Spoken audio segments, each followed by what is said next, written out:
तो दोस्तों अपनी लास्ट वीडियो में हमने देखा था कि अगर हमें टैली प्राइम में कैश परचेज या क्रेडिट परचेज की एंट्रीज को पास करना है विद प्रॉपर जीएसटी कैलकुलेशन तो वो हम कैसे करेंगे। और आज के इस वीडियो में हम देखने वाले हैं अगर हमें टैली प्राइम में क्रेडिट सेल या कैश सेल की एंट्रीज को पास करना है तो वो हम कैसे करेंगे। इसके लिए यहाँ पे मैंने टैली प्राइम ओपन कर लिया है और आप देख सकते हैं मैं यहाँ पे भी फिलहाल गेटवे ऑफ टैली पे हूँ और एंट्रीज को पास करने के लिए मुझे वाउचर्स पे जाना होगा। जैसे मैं वाउचर्स पे ओपन होता हूँ तो मेरा पेमेंट वाउचर खुल गया है। अब मुझे जाना है सेल्स में क्योंकि मुझे सेल की एंट्रीज को पास करना है। तो यहाँ जैसे मैं सेल पे जाऊँगा आप देखेंगे सबसे ऊपर हमसे पूछता है पार्टी अकाउंट नेम। अब यहाँ पे फिलहाल दो नाम आ रहे हैं, एक है कैश, एक है मोहन, सेम स्टेट। चलिए मैं आपको बता दूं अगर हम कैश सेल की एंट्रीज को पास करते हैं या क्रेडिट सेल की एंट्रीज को पास करते हैं तो उनमें फ़र्क क्या होता है। सबसे पहले अगर हम सेल की बात करते हैं तो बेसिकली सेल्स दो प्रकार की होती है, पहली कैश सेल, दूसरी क्रेडिट सेल। जब भी हम माल परचेज करते हैं, परचेज करते समय अगर आप माल का पेमेंट कर देते हैं तो वो आपका कैश परचेज कहलाता है। सिमिलरली जब भी कोई आप माल बेचते हैं, कोई भी गुड्स का आप सेल करते हैं और आपने गुड्स को बेचा और गुड्स को बेचते ही आपको उसका पूरा का पूरा पेमेंट मिल गया तो वो ट्रांजैक्शन को हम कहते हैं कैश सेल। लेकिन मान लीजिए आपने माल बेचा और उस माल का पैसा आपको भी प्राप्त नहीं हुआ है तो उसी को हम कहते हैं क्रेडिट सेल। यानी कैश सेल का मतलब है सेल कैश पर, पेमेंट किसी भी रूप में मिले, जरूरी नहीं है कि आपको कैश ही मिलेगा। कई बार ऐसा होता है कि सामने वाला बैंक के थ्रू आपको पेमेंट करता है या पेमेंट का माध्यम कोई भी दूसरा हो सकता है। कुल मिला के आप इतना कह लीजिए कि आपने माल बेचा और माल बेचते ही आपको उसका पेमेंट मिल गया, that would be cash cell. लेकिन अगर आपने माल का बेचा यानी सेल किया और आपको अभी तक उसका पेमेंट नहीं मिला है, that would be called credit sale. अब अगर हमें पास करना होगा कैश सेल की एंट्री या क्रेडिट सेल की एंट्री तो कैसे पास करेंगे। सबसे पहले जब आप सेल पे आएंगे तो सेल पे आने के बाद आप देखेंगे यहाँ सबसे ऊपर तो कंपनी का नाम दिख रहा है मेरे। अब इसके जस्ट नीचे आते हैं तो हम देखते हैं party account number, party account name पूछ रहा है, सॉरी। अब यहाँ पे अगर आप कैश सेल करते हैं तो ऐसे में आपको यहाँ पे कैश ही डालना है। इसका मतलब होता है पेमेंट मिल गया। अब कई बार लोग ये सोचते हैं कि अगर हम यहाँ पे कैश डाल देंगे तो जो बिल प्रिंट होगा क्या वो कैश के नाम पे प्रिंट होगा, ऐसा नहीं है। मैं आपको दिखाता हूँ। यहाँ से अगर मैंने कैश डाल दिया, बाकी की एंट्रीज डिटेल्स को मैं स्किप करता हूँ और हम अगली स्क्रीन पे आते हैं। यहाँ पे हमसे पार्टी नेम पूछ रहा था, जबकि जब हम इस स्क्रीन पे आएंगे तो यहाँ पे हमसे बायर का नेम पूछ रहा है। बायर का नेम मतलब वो व्यक्ति जो खरीद रहा है। पार्टी के नेम में आप बिल्कुल कैश या पार्टी का नाम डाल सकते हैं, लेकिन यहाँ पर आपको हमेशा बायर का नाम डालना है अगर आपको पता है। सपोज एग्जांपल अगर मेरा बायर, मान लीजिए मैं यहाँ से नया बायर या न्यू पार्टी बना लेता हूँ, रोहन था तो मैंने यहाँ से रोहन डाल के एंटर कर दिया और रोहन अनरजिस्टर्ड है, क्या है। हालांकि सेल में इतना इफेक्ट नहीं पड़ता है, तब भी आपका जीएसटी कैलकुलेशन हो जाएगा। हाँ, अगर हम परचेज की एंट्रीज को पास करते हैं तो हमें थोड़ा ध्यान देना होता है क्योंकि अनरजिस्टर्ड या कंज्यूमर में फिर जीएसटी कैलकुलेट नहीं होता, ठीक है। लेकिन अगर आप सेल की एंट्रीज को पास करते हैं तो सेल में इतना फर्क नहीं पड़ता। सेल में आप इनमें से कोई भी डाल सकते हैं, जैसा एक्चुअली आपका डेप्टर होगा वैसा। तो यहाँ से मैं अनरजिस्टर्ड ही करके आगे बढ़ जाता हूँ। अब यहाँ से आपको करना क्या है, आपको लेजर बनाना पड़ेगा सेल का, क्योंकि अभी तक इसका मतलब लेजर नहीं बनाया गया है सेल का। तो मैं यहाँ से आऊँगा और सेल्स का लेजर बनाऊंगा। सेल्स का सेल्स अकाउंट रहता है तो मैं यहाँ से सेल्स डाल लेता हूँ, कंट्रोल लेकर के सेव करा देता हूँ। अब आपका जो भी आइटम हो, मान लीजिए मेरा एसीसी सीमेंट ही था तो मैंने यहाँ से डाला हुआ है और टोटल इसका जो हमें क्वांटिटी लेना है वो लेना है, मान लीजिए 100 बैग्स। यहाँ से मैं एंटर करूंगा।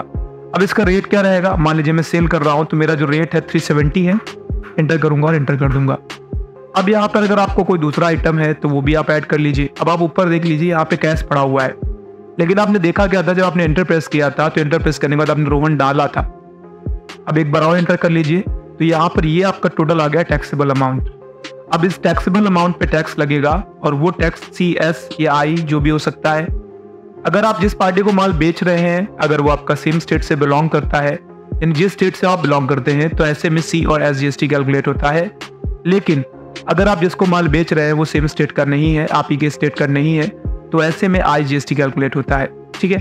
तो मैं यहाँ से फिर चूंकि मेरे वाला सेम ही स्टेट का था, उत्तर प्रदेश ही का था, तो मैं यहाँ से C GST डालूंगा। टोटल अगर 28% है तो C का आधा लगेगा 14%। एंड फिर से मैं जाऊंगा, सॉरी इनपुट नहीं लगेगा क्योंकि हमें तब यहाँ पे आउटपुट डालना पड़ेगा, ठीक है। तो मैंने अगर आउटपुट नहीं बनाया होगा, अनेक बनाया हुआ है, मैंने आउटपुट बनाया हुआ है बट तो आउटपुट सेल मैंने 14% नहीं बनाया हुआ है। तो ऐसा करता हूँ, मैं बना लेता हूँ, that's not a very big deal. मैं यहाँ से एंटर प्रेस करूंगा और मैं फिलहाल आउटपुट CGST @ यहाँ से मैं 14% डाल देता हूँ। अब यहाँ पे जो @14% में डाल रहा हूँ, इससे कोई बहुत ज़्यादा फर्क नहीं पड़ेगा, ये रिमार्क्स के तौर पर है। जब भी प्रिंट होगा तो मैं चाहता हूँ उस प्रिंट में ये शो करे। यहाँ से मैं CGST करूँगा और टोटल हमारा 14% था, मैं डालूंगा नॉर्मल राउंडिंग रखते हुए। मैं यहाँ से नॉर्मल राउंडिंग रखना है और मुझे यहाँ से कंट्रोल ए करके सेव कराना है। ये आ गया आपका। फिर से एंटर प्रेस करिए और यहाँ से फिर से मैं अगला बनाऊंगा, तो मैं यहाँ से बनाऊंगा output SGST @14%। यहाँ से मैं एंटर प्रेस करता जाऊंगा, ड्यूटी एंड टैक्सेस रखूंगा, GST रखूंगा और यहाँ से मैं S सेलेक्ट करूंगा, टोटल 14% रखूंगा, नॉर्मल राउंडिंग रखूंगा और कंट्रोल ए करके मैं सेव करा दूंगा। इस तरीके से आपने यहाँ पे देखा कि आपका जो टोटल अमाउंट अब वो फिलहाल कैलकुलेट होकर आ रहा है 47,360 रुपये। चूंकि 37,000 रुपये का तो आपका गुड्स ही हो गया और बाकी का हो गया टैक्स। अब बात आती है, अगर हम इसका प्रिंट आउट निकाल के देखते हैं, मैं यहाँ से Alt + P करता हूँ और मैं करंट पे जाऊँगा and then I will show preview. तो मैं आपको दिखाता हूँ क्या होता है। प्रीव्यू में आप देखते हैं मेरी कंपनी का नाम ऊपर दिख रहा है, जो खरीदने वाला व्यक्ति है वो यहाँ पे दिख रहा है और पेमेंट हो गया है तो यहाँ पे कैश दिखाई दे रहा है। अगर पेमेंट नहीं हुआ होता तो यहाँ पे दोनों जगह पे आपको रोहन ही दिखाई देता, लेकिन यहाँ पे पेमेंट हो गया है, इस वजह से आप बीच में देखेंगे यहाँ पे आपको कैश दिखाई दे रहा है और नीचे आपको रोहन दिखाई दे रहा है। टोटल अमाउंट आपका 47,360 रुपये है। टैक्स आपका यहाँ पे दिखाई दे रहा है। हालांकि अगर आप चाहें तो नीचे भी देख सकते हैं, टैक्सेबल अमाउंट 37,000 रुपये है, टैक्स रेट 14% सी का है, 14% एस का है, सी का 5180 रुपये और एस का 5180 रुपये। टोटल मिलाकर के जो टैक्स बना आपका 10,360 रुपये बना और ये जाके जुड़ गया इसमें 37,000 रुपये में, तो टोटल अमाउंट बना आपका 47,360 रुपये। ठीक है।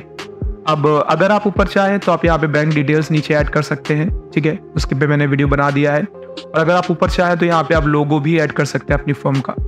फिलहाल अब हम बात कर लेते हैं, मैं यहाँ से स्केप कर देता हूँ और मैं कंट्रोल ए करके सेव करा देता हूँ। तो ये जो हमने किया था that would be cash cell. अब हम बात करते हैं क्रेडिट सेल की। अगर हम क्रेडिट सेल करते हैं तो क्रेडिट सेल में यहाँ पे पार्टी का नाम ही पड़ता है।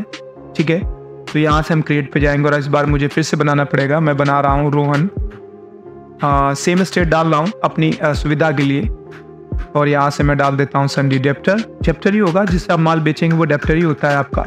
अब यहाँ पे ध्यान दे लीजिएगा, रोहन जो है इसका स्टेट उत्तर प्रदेश है, अगर तो C और SGST लगेगा। अगर यहाँ पे मैं स्टेट चेंज करता हूँ तो IGST लगेगा।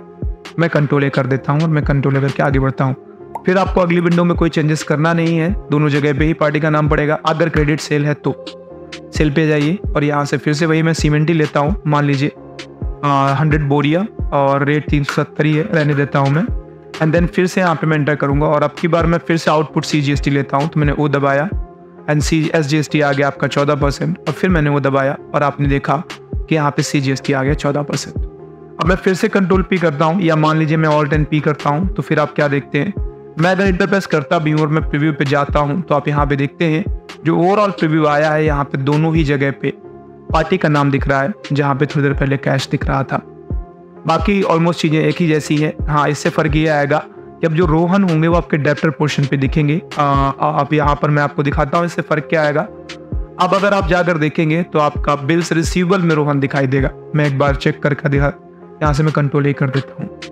अभी मैंने कंट्रोल ए किया तो एंट्री सेव हो गई होगी। मैं एक बार फिर से आगे बढ़ता हूँ, कंट्रोल ए करता हूँ, कंट्रोल ए। एक बार मैं फिर से इंटर करके जाता हूँ और फिर मैं इंटर करके ही इसको सेव कराता हूँ, न्यू रेफरेंस डाल के, और मैं सेव कर देता हूँ। अभी मैं आपको Alt + G करके बाहर जाऊँगा और यहाँ से मैं Alt + G करके अगर मैं डालता हूँ बिल्स रिसीवेबल, तो बिल्स रिसीवेबल में देखेंगे ट्रांजैक्शन तो 2 बार हुआ है, लेकिन जो दूसरा वाला ट्रांजैक्शन था वो था क्रेडिट सेल। इसका जो ओवरऑल अमाउंट आएगा वही आपका बिल्स रिसीवेबल में आएगा, जो कि आपको रिसीव करना है। ये एसेट्स के थ्रू जाएगा आपका। तो होप आपको समझ आ गया होगा कि अगर हम क्रेडिट सेल या कैश सेल की बात करते हैं, टेली प्राइम में इसको पास करते हैं, कैसे पास किया जाता है। अगर आपको ये वीडियो पसंद आया है, वीडियो को लाइक कर दीजिए, चैनल को सब्सक्राइब कर लीजिए। अगला कोई क्वेश्चन है आपका किसी टॉपिक से संबंधित, वो ज़रूर पूछ लीजिए आप। बहुत जल्द मिलेंगे, तब तक अपना ख्याल रखिए। अकाउंटिंग सीखते रहिए। Bye bye and take care.